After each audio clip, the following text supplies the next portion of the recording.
Olá, confiante, dedicado e leal. Hoje a gente falar de reforma da Previdência Social.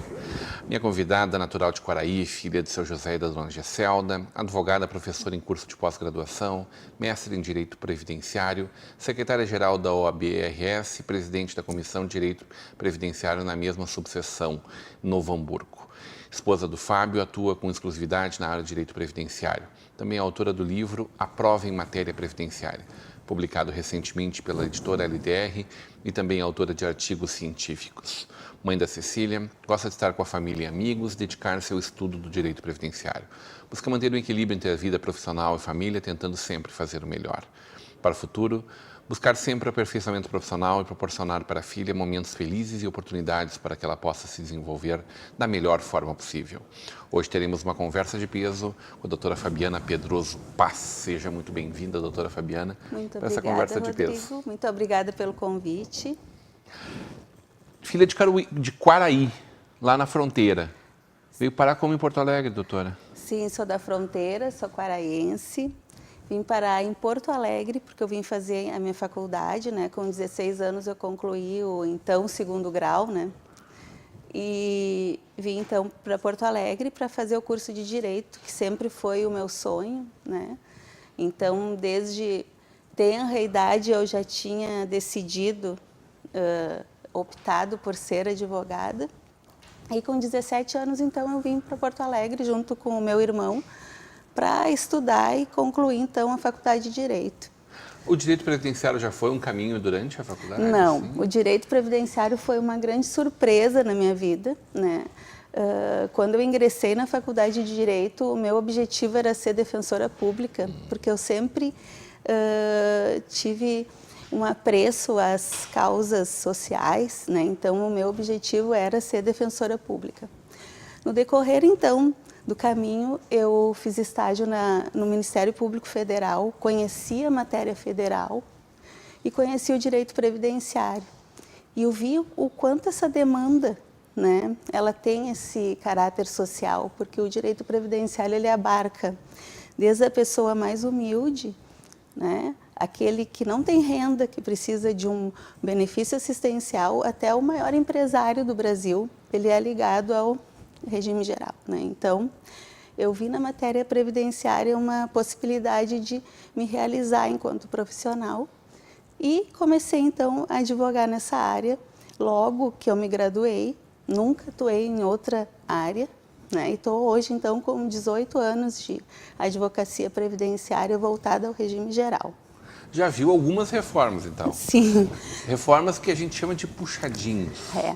Cada governo, chega o governo, entra governo, sai governo, e ele diz, eu preciso fazer alguma mudança nesse sistema. A gente sabe que a Previdência ela é uma coisa muito recente em termos de história, né? Século XIX, ali 1850, 60, né? Acho que Otto von Bismarck deu uma importante contribuição. Mas até então a gente não tinha, e durante toda a metade do século XX a gente ainda teve muita pouca gente mundo afora com acesso amplo e restrito a essas possibilidades, né? É verdade. A Previdência Social ela é uma construção histórica, como bem tu explanaste, né? E conhece bem a história da Previdência pelo que eu estou vendo. Parabenizo, porque não são muitas as pessoas que têm esse conhecimento histórico, e eu acho que conhecendo a história e as conquistas desse direito, a gente consegue até se posicionar hoje na defesa desses direitos. É necessário aprofundar um pouquinho para isso, né? Para isso, porque quando a gente defende a manutenção dos direitos previdenciários, conhecendo a parte histórica, a gente tem muito mais conteúdo para isso.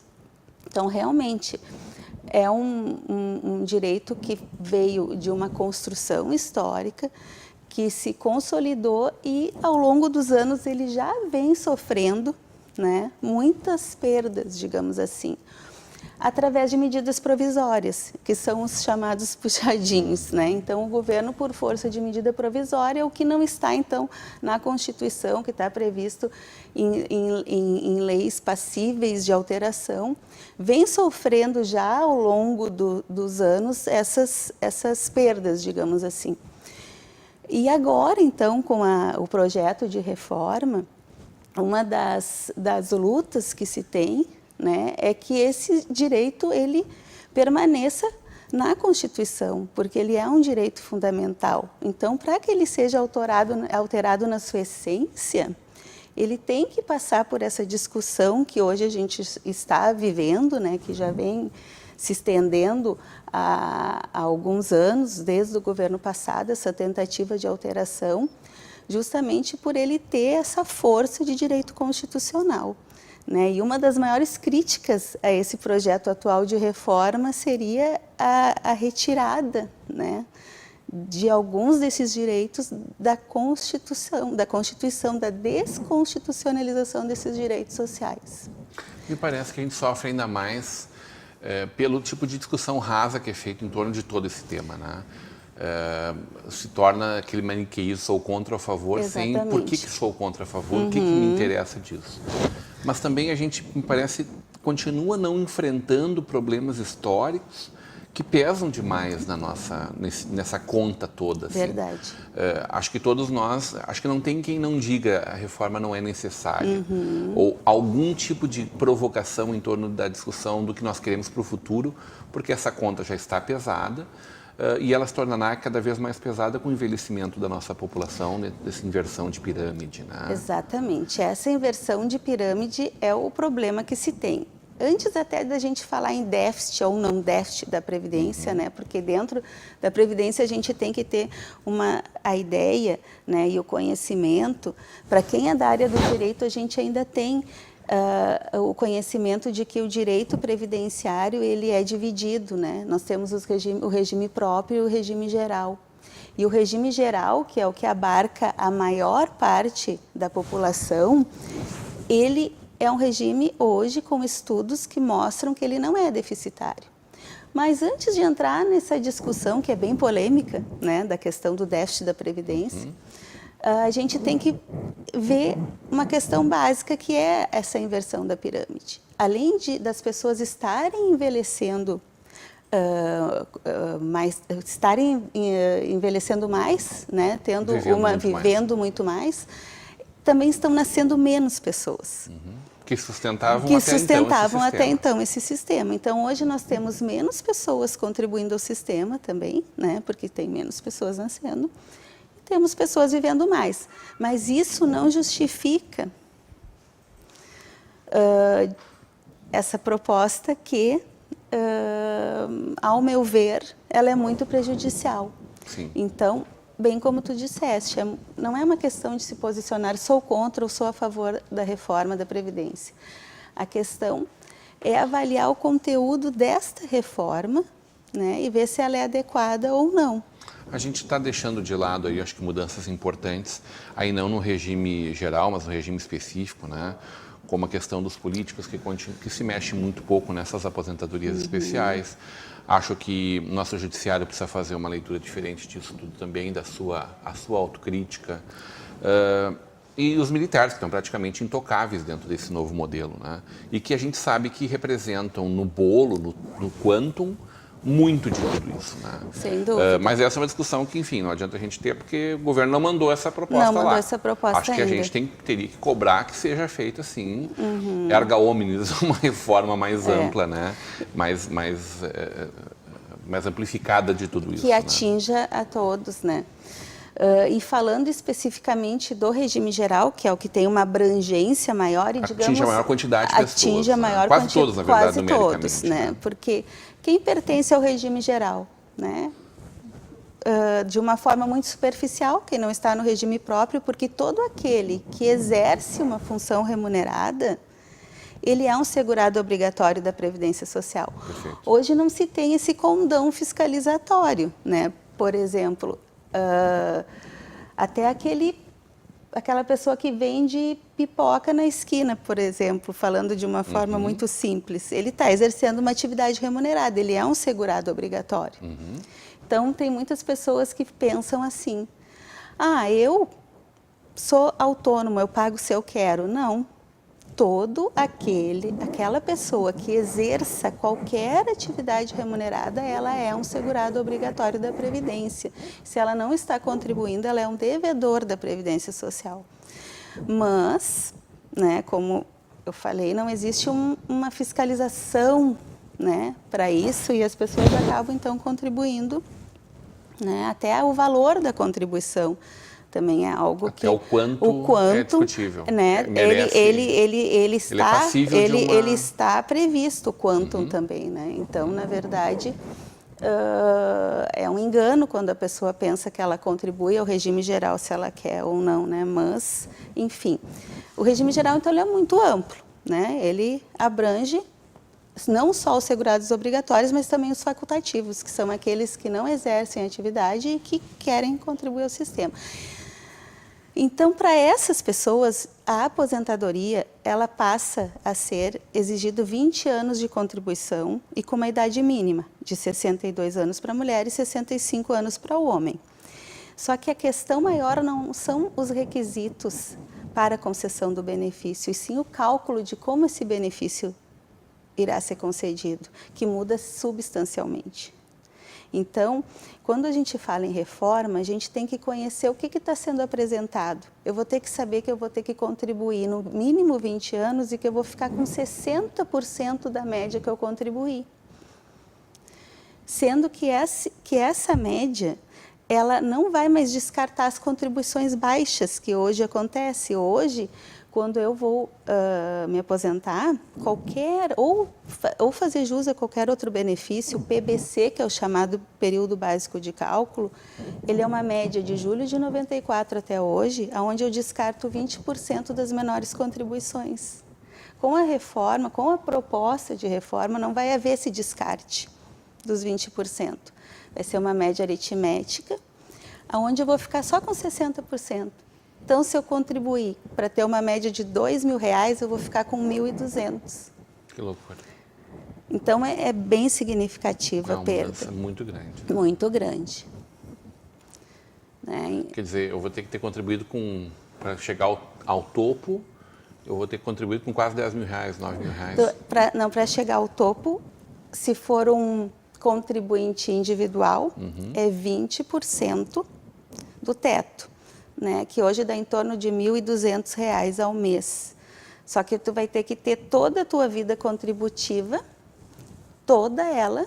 Não só os últimos 20 não anos? Só, vai ter que ter de julho de 94. De julho de 94 até agora. Até agora, toda ela, todas as contribuições com o mesmo valor. Que loucura. E vai ficar com 60%, não vai ficar com o teto. Isso não afasta mais ainda a gente da Previdência Pública?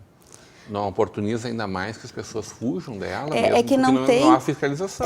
Mas não tem como fugir, né? Porque, na verdade, ele é um regime... Mas o profissional liberal pode fugir, por exemplo. Não. Se tu é um profissional liberal, um advogado, um médico, tu é vinculado ao regime geral de Previdência Social. Teria que estar contribuindo de acordo com o teu recebimento. Na prática, a gente não enxerga bem isso, doutora. Sim, é o que eu digo. A questão é...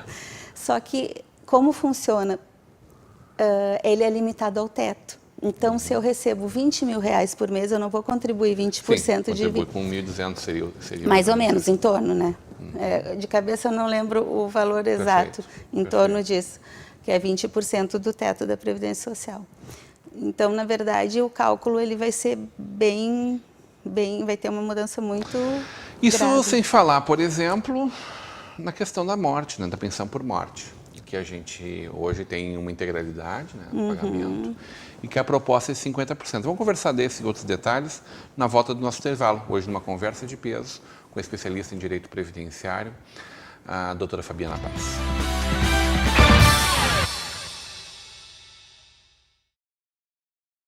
Convidadaça de peso hoje recebendo a especialista em Direito Previdenciário, a doutora Fabiana Pedroso Paz. Eu estou aqui com um livro lançado no último ano, A Prova em Matéria Previdenciária, na perspectiva do direito ao processo justo, editora LTR, né? Doutora esposa do meu amigo Fábio Paz. Isso. Essa é, aliás, um capítulo importante dessa história toda, assim. Conheceu o Fábio aonde, doutora? É uma história bem curiosa e diferente, bem pitoresca. Eu, na verdade, hoje moro em Novo Hamburgo, né, por uma coincidência do destino. E agora gostaria de aproveitar a oportunidade de manifestar meu agradecimento, porque eu fui muito acolhida por todos em Novo Hamburgo, né? Inclusive hoje faço parte da diretoria da OAB, da subseção de Novo Hamburgo, e estou muito feliz em morar em Novo Hamburgo, é uma cidade que, principalmente porque eu tenho uma filha, né, de 2 anos, onde eu consigo resgatar um pouco do meu amor pelo interior, né, que eu sou da fronteira, e ao mesmo tempo é uma cidade que culturalmente e também em termos de, digamos, oportunidades profissionais, ela se assemelha muito a uma cidade grande. Então, na verdade, Novo Hamburgo... Te guarda essas duas coisas. Características lá do interior. E também... Além de estar do lado da capital do também. Lado da capital. Então, né? E foi algo que aconteceu porque eu conheci o meu esposo, como a gente estava comentando, de uma forma muito curiosa. Eu sou colorada, né? Sou muito colorada. Quando o meu time, então, foi campeão da Libertadores, nós fomos, eu e o meu pai, a Dubai para assistir ao Mundial, aquela que, na verdade, se virou... Não Mazembaço? O Mazembaço. Não fomos para a final. Desculpa os colorados, Mazembaço. Mas, enfim, foi nosso segundo Mundial, né? Eu conheci o meu esposo, que também é colorado, em Dubai. Que é o único defeito de vocês dois, até onde eu sei, inclusive, assim, parece. Tem gente que considera uma qualidade. Bom, enfim, nos conhecemos em Dubai em razão do Inter, né? Estávamos na mesma excursão, eu estava acompanhada do meu pai, ele do melhor amigo dele, que hoje é padrinho da nossa filha. E nos conhecemos, então, durante o campeonato mundial do Inter em Dubai e acabamos namorando, casamos. Acabou um enxugando o choro do outro? Como é que foi mais isso? ou menos assim. Mais ou menos assim. Quem diria que poderia se tirar uma coisa tão boa desse momento, tão difícil, né? Nos conhecemos lá e acabei, então... Hoje estou em Novo Hamburgo em razão dessa história, né? Que maravilha. A nossa filha foi batizada na capela do Inter, né? Porque... Na verdade, ela existe em razão do Inter, nos conhecemos, né, em razão do futebol. E alguém já deu uma roupinha de camisetinha do Grêmio para ela? Não. A família não tem ninguém chance. Teve essa... Amigo, ninguém tem acesso. Ninguém teve essa coragem. Fábio, deixa para mim, Fábio. Ninguém teve essa coragem.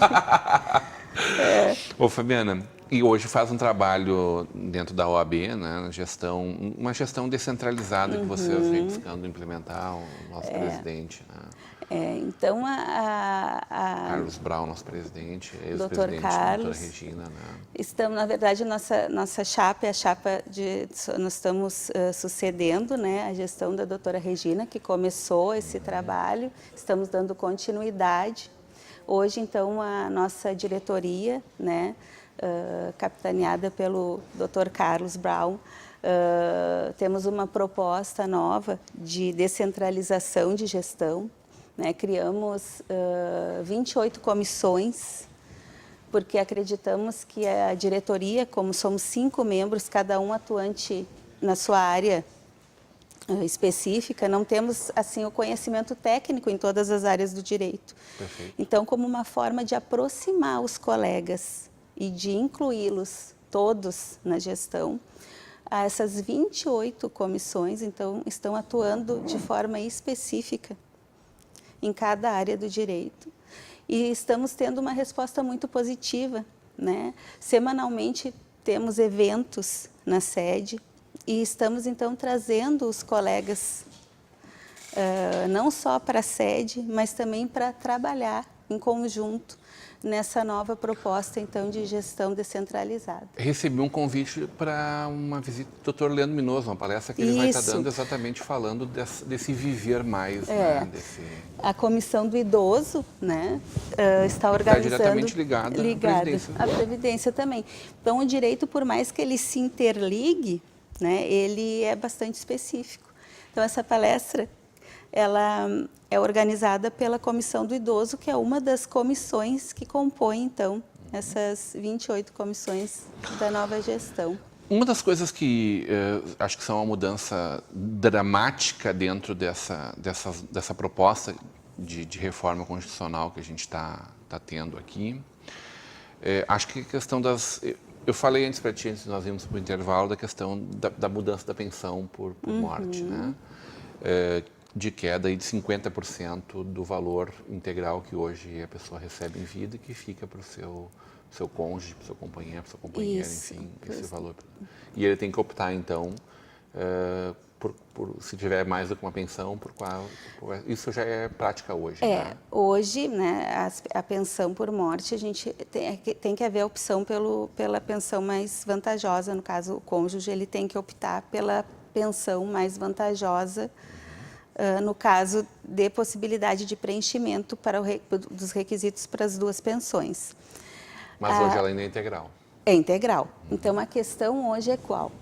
O cálculo do valor da pensão. Historicamente, isso já existiu, né? A pensão por morte, historicamente, ela também foi dividida em cotas. E hoje se quer, então, voltar a essa antiga fórmula, onde se parte de 50% do valor da pensão, mais 10% por dependente. Até completar os 100%. Não, mas, até os 21 anos. Até os 21 anos. Né? No caso de filho não inválido, até os 21 anos.